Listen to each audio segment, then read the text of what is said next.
అందరికీ నమస్కారం అండి. నిన్న జరిగిన పరిణామాలు మీరందరూ కూడా గమనించే ఉంటారు.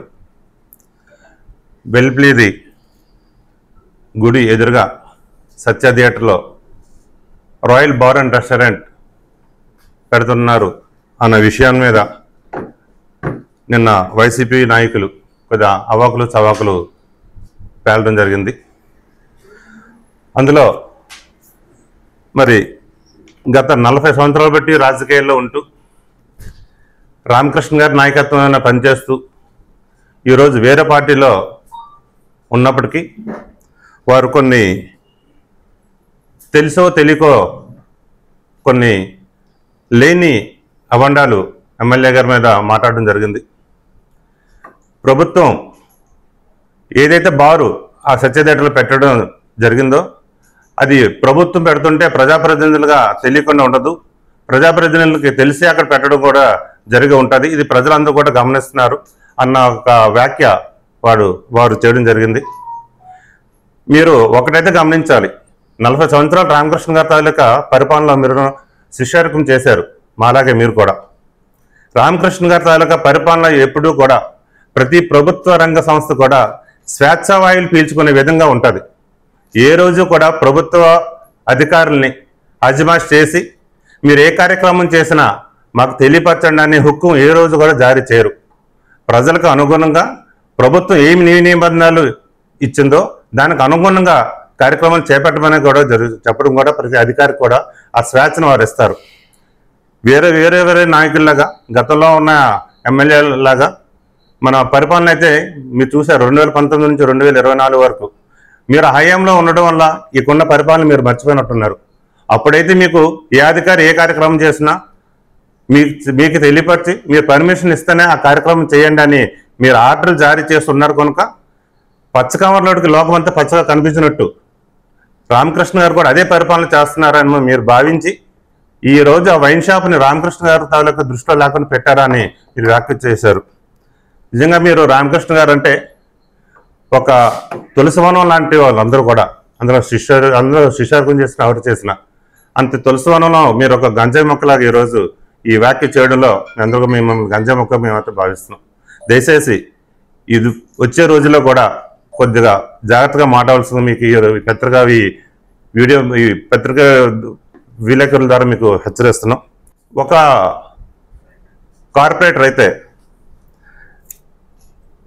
బోర్డు పెట్టి 5 రోజులైంది, మరి ఎమ్మెల్యే గారు మీరు కలిసానన్నారు, కలిసి మరి మీరు ప్రెస్ మీట్ పెట్టి ఈ విధంగా మేము చెప్పాము, ఎమ్మెల్యే గారు స్పందించారని నేను చెప్పవచ్చు కదా, చెబితే మేము ప్రెస్ మీటే పెట్టి మేము ధర్నాలు కూడా చేయమని మీరు ఏదో అడుగుతున్నారు. ఎప్పుడైనా సమస్య వచ్చినప్పుడు ప్రజలు వెళ్ళి ఎమ్మెల్యే గారికి చెప్పడం జరుగుతుంది. కాకపోతే మా కూటమి నాయకులకు ఏంటంటే పని ఎక్కువ పబ్లిసిటీ తక్కువ, అది మా తాలూకు వీక్నెస్. అది మీకు పని తక్కువ పబ్లిసిటీ ఎక్కువ, అది మీరు అడ్వాంటేజ్గా తీసుకుంటున్నారు. ఏ రోజు కూడా మేము పబ్లిసిటీ కోసం పాపులర్ మనుషులు కాదు. ఈరోజు సుమారు 1 సంవత్సర కాలంలో 1,20,00,000 రూపాయలు ఫండ్స్ తీసుకొచ్చి ఈరోజు నియోజకవర్గం అభివృద్ధి చేయడం కూడా జరిగింది. అది కూడా మేము పబ్లిసిటీ చేసుకోలేదు, మేము పని చేసామో లేదో చూస్తున్నాం తప్ప పబ్లిసిటీలకి మేము ఎంపర్లు పడలేదు. ఇలాగ పేటీఎం బ్యాచ్ని మేమైతే మెయింటైన్ చేయాల్సిన అవసరం కూడా మాకైతే ఉండటం కూడా దాని ఆవశ్యకత మాకు ఉండదు.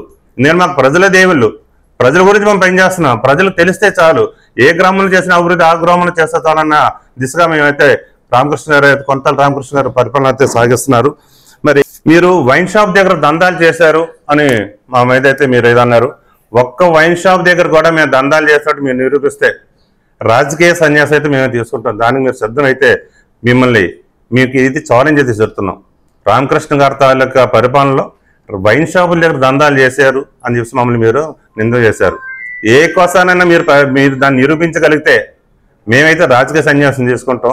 మీరు ఏ కోసానైనా దీన్ని కూడా మీరు అనేయడమే కాదు, దీన్ని ఏదైనా వాక్యం అన్నా ఉంటే దాన్ని బలపరిచేటట్టు దాన్ని నిరూపణ చేసుకునేటట్టు కూడా మీరు ఉండాలని మీకు ఈ సభాముఖంగా మీకు తెలియపరచుకుంటున్నాం. అలాగే కుర్రోడు పెట్టిన పోస్టింగ్కే మీరు ఇంతలాగా హైరాణ అవుతున్నారు. అదే మేమే కనపడితే మేమేమైపోతున్నారని మీరు అనుకుంటారు. చూడమ్మా జాజుల రమేష్, ఇక్కడ గాజులు తొలుక్కున్నాడో లేడు, కుర్రోడు పెట్టిన పోస్టింగ్ అది. ఆ పోస్టింగ్లో ఉన్న తీవ్రతను పెట్టి మనం స్పందిస్తున్నాం. అటు గుంటడా అటు పెద్దోడని మనం చూడడం. అది ఒక ఎమ్మెల్యే గారిని తెలిసే చేస్తున్నారు. ఇదంతా కూడా ఎమ్మెల్యే గారికి తెలియదా ఏంటి నటన? అన్నప్పుడు మేము దానికి ఎమ్మెల్యే గారినే అన్నారు, ఎమ్మెల్యే గారి మీద అబండ చేశారని మేము నిన్న మీకు ప్రెస్ మీట్ పెట్టి మీకు ప్రెస్ ద్వారా మీకు తెలియపరచడం కూడా జరిగింది. మేము పెడితే ఏమైపోతారా అని అంటున్నారు. ఒకసారి పెట్టి చూడు, కూటమి నాయకులు అంటే ఏంటో తెలుస్తుంది నీకును. ఇక్కడ ఎవడో కూడా గాజులు తగిలించుకోవడం అయితే లేడు. ఏదైనా మాట్లాడేటప్పుడు కొద్దిగా మేమైతే మేము వస్తే మేము ఇచ్చేసేస్తాం అన్నమాట. ప్రగాల వాళ్ళు అయితే పలకు ఇక్కడ ఎవరు కూడా చేతకాని వాళ్ళు అయితే ఎవరో లేరు. కొద్దిగా నోరు అదుపులో పెట్టుకుంటే మంచిది మీకు కూడాను. అలాగే ప్రశ్నించడం తప్పు అయిపోయిందా అని మాటమాటిగా అంటున్నారు. ప్రతిపక్షంలో ఉన్నాం, ప్రశ్నించడం తప్పు అయిపోతుందా, అడగడం తప్పు అయిపోతుందా అంటున్నారు. మీరు ఒక మబ్బుల్లో ఉన్నారు. ఇంకా మీకు ప్రజలు ప్రతిపక్ష వాది మీకు ఇవ్వలేదు. మీరు ఒక రాజకీయ పార్టీ అన్నాడు. రాజకీయ పార్టీ అంతే. మీరు 2014 నుంచి 2019 వరకు ప్రతిపక్ష పార్టీలు ఉన్నారు. మీరు 2024 ఉన్నారు. ఇప్పుడు మీరు అప్గ్రేడ్ అవ్వండి. ఇంకా ఆ మబ్బుల నుంచి బయటరండి. మీరు ప్రతిపక్ష హోదా మీకు ఎక్కడ ఉంది? ఈరోజు ప్రతిపక్ష పార్టీ అంటున్నారు. మీరు ఎక్కడ ప్రతిపక్ష పార్టీ? మీకు ఏదో మీ సైకో సీఎం లాగా మీకు ప్రతిపక్షం ఇస్తేనే మేము అసెంబ్లీకి వస్తాం, ప్రతిపక్షం ఇస్తేనే మేము ఈ సమస్యలను మాట్లాడుతాం అసెంబ్లీలు అంటే, మీకు ప్రతిపక్షం ఇస్తేనే మీరు అసెంబ్లీకి వెళ్ళి మీకు ఓట్లు వేయలేదు. 22 లక్షల మంది మీకు ఓట్లు వేశారు. 11 నియోజకవర్గాలు మీరు గెలిచారు. 11 నియోజకవర్గాలు 22 లక్షల మంది మీకు సుమారు మిమ్మల్ని నమ్ముకొని ఓట్లు వేసారు, మీరు గెలిపించుకున్నారు. మీకు 40% ఓటింగ్ వచ్చింది అంటున్నారు. అంటే మీకు ప్రజలు మీ వెనకాతలు ఉన్నప్పుడు మీ ప్రజావాణి మీ అసెంబ్లీలో వినిపించాలి. ప్రతిపక్షం ఇస్తానే వెళ్తాను, చిన్నకుంటాడు స్కూల్కి వెళ్తున్నట్టు, నానా చాక్లెట్ ఇస్తాను స్కూల్కి వెళ్తానంటే బ్లాక్మెయిల్ చేస్తున్నారు మీరు ఈరోజు ప్రజల్ని. ప్రజాస్వామ్యంలో బ్లాక్మెయిల్ చేయడం మీకు ఆనవాయితీ అయిపోతుంది. అది మీకు ప్రతిపక్ష హోదా ఇవ్వలేదు ప్రజలు. మిమ్మల్ని ఎక్కడ కూర్చోబెట్టారు. మీరు ప్రతిపక్షాన్ని మాత్రం దయచేసి భవిష్యత్తులో మాట్లాడకండి. మీదొక రాజకీయ పార్టీ. ప్రజల తరపున సమస్యలు చెప్పండి. చెప్పే సమస్యలు నిర్మాణాత్మకంగా ఉండాలి. తప్పకుండా మేము స్వీకరిస్తాం. ప్రతి మనిషి కూడా అన్ని కరెక్ట్ చేసేలేడు ఎవడు కూడా. మేము కూడా తప్పులు చేయొచ్చు. అది నిర్మాణాత్మకంగా ఉండాలి. మీరు చెప్పే సూచనలు కూడా. ఏదో ఎగతాళిగా మేము ప్రతిపక్షం కాబట్టి మేము ప్రశ్నిస్తున్నాం. ఓకే, ప్రశ్నించు, కానీ ప్రతిపక్షం కాదు నువ్వు. అది మాత్రం మీరు మాత్రం గుర్తు పెట్టుకోవాల్సిందిగా కోరుతున్నాం. అలాగే మొన్న ఒక దాంట్లో ఒక బొడ్డెట్టి శివ గారు ఏదో వ్యాఖ్యలు చేశారు. మన పవన్ కళ్యాణ్ బర్త్డే చేశారు, మీకు 40 బ్లడ్ బ్యాంకులు మీకు ప్యాకెట్లు వచ్చాయి, మా భర్త గారు పుట్టినరోజు చేస్తే ఒక 50 వచ్చాయని. మీరు భర్త గారు బర్త్డే నియోజకవర్గం మొత్తం చేస్తుంటారేమో. మన పవన్ కళ్యాణ్ గారు బర్త్డే అంటే నియోజకవర్గంలో ప్రతి వీధిలో కూడా బర్త్డే జరిగాయి. ఆ రోజు ఓన్లీ 82వ వార్డులోని సభ్యులు మాత్రమే ఒక 40 బాటిల్ మేము ఇవ్వడం జరిగింది. మీరు చెప్పిన సంఖ్య కరెక్టే, మేము ఏకీభవిస్తాం. కానీ నియోజకవర్గం మొత్తం కాదు. శివగారు మీరు బొడ్డెట్టి శివ గారు నోట్ చేసుకోండి. సారీ, మిమ్మల్ని బొడ్డెట్టి శివ అంటే మీకు తెలియదట. మిమ్మల్ని పావలా శివ అని మేము మాత్రం సంబోధిస్తున్నాం. పావలా శివ అంటే మీకు కూడా అర్థమవుతుందేమో. పావలా శివ గారు ఇదైతే మాత్రం మీరు గమనించండి. ఎందుకంటే ఇది కేవలం మేము బ్లడ్ బ్యాంక్ పెట్టింది మా 82వ వార్డులోని. ఇక్కడికి వచ్చిన కార్యకర్తలు మాత్రం బ్లడ్ బ్యాంక్ పెట్టాం. నిజవర్గం మొత్తం మేము పిలిపి ఇవ్వలేదు. ఎందుకంటే ఆ రోజు నియోజకవర్గంలో ప్రతి వీధి, ప్రతి వాడ, ప్రతి గ్రామం, ప్రతి పంచాయతీలో, ప్రతి కాన్స్టిట్యూషన్లో పవన్ కళ్యాణ్ గారి బర్త్డే జరిగాయి. ఎవరు బర్త్డేలా గ్రామంలో చేయడానికి వాళ్ళు బిజీలో ఉన్నారు. ఆ రోజు గ్యాదరింగ్ అనుకుంటే మేము కేవలం ఇక్కడ ఈ ప్రాంతం వాళ్ళు మాత్రం గ్యాదరింగ్ పెట్టుకున్నాం. ఆ రోజు కార్యక్రమం మెడికల్ క్యాంప్ అన్ని పెట్టుకున్నాం. అందులో భాగంగా బ్లడ్ బ్యాంక్ పెట్టాం. నియోజకవర్గం భర్త గారు పుట్టినరోజు నాడు మీరు నియోజకవర్గం అంతా పెట్టుకున్నారు, 50 వచ్చని మీరు అన్నారు. కానీ మేము నియోజకవర్గం మొత్తం పెట్టలేదు, పెట్టిన మాత్రం ఇక్కడ. ఆ కరెక్షన్ మాత్రం మీరు చేసుకోండి.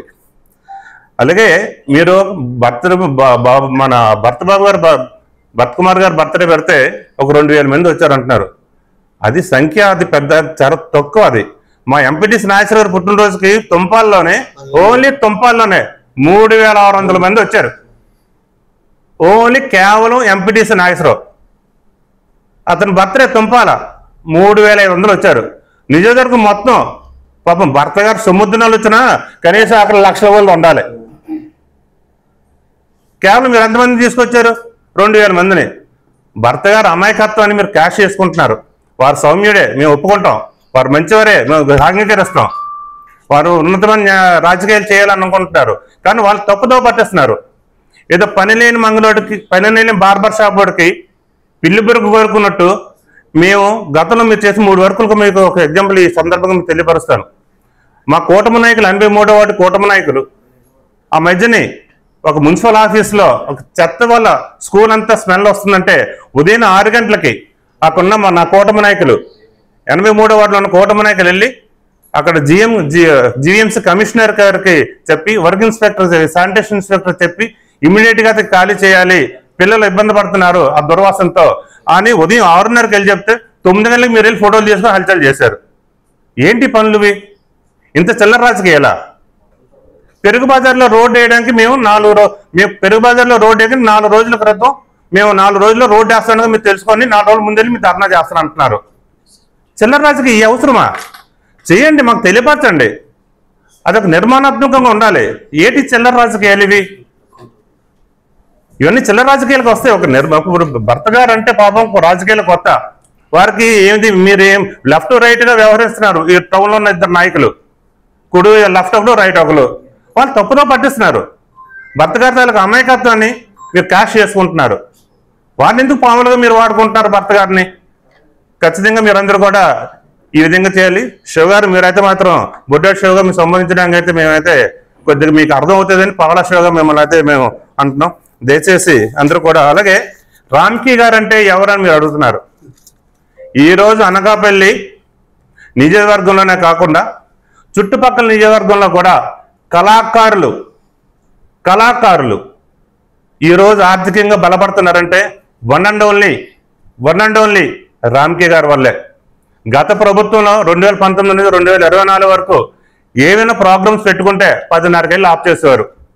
10:30కి లక్షలు పెట్టి ప్రోగ్రాం పెట్టుకుంటే మా లక్షలు వేస్ట్ అవుతుంది తప్ప వినోదం అక్కడ రావట్లేదని కళాకారుల వాళ్ళు కూడా కళాకారులకి డాన్స్ చేయడానికి ప్రోగ్రామ్స్ కానీ, ఒక హరికథ చెప్పించే ప్రోగ్రామ్స్ కానీ, సంస్కృతి కార్యక్రమాలకు కానీ వాళ్ళు పిలవడం మానేస్తే వాళ్ళ ఆర్థికంగా కుటుంబాలు నాశనం అయిపోయి కేవలం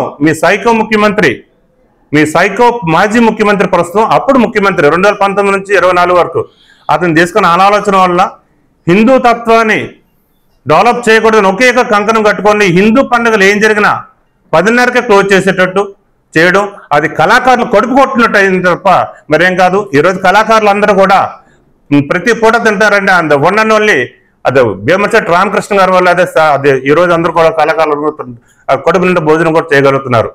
అలాగే మీకు ఒక్కటి కూడా గమనించుకోండి, శివ గారు రామ్కీ గారు అంటవారో తెలీదు, మాకు చూడలేదు ఎప్పుడు అని.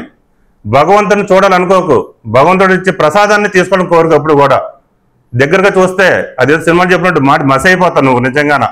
ఎందుకంటే భీమశెట్టి రామ్కీ గారు మన సంస్కృతి ఎప్పుడో మనం ఎంతో ప్రఖ్యాతులు గాంచిన ఉత్తరాంధ్రకు ప్రఖ్యాతులు వెల్పిలీతి పండుగ ఒకటి, మన గౌరవాల పండుగ ఒకటి, మనకు ఆ 2 పండుగలు. గత సంవత్సరం వెల్పిలీతి పండుగ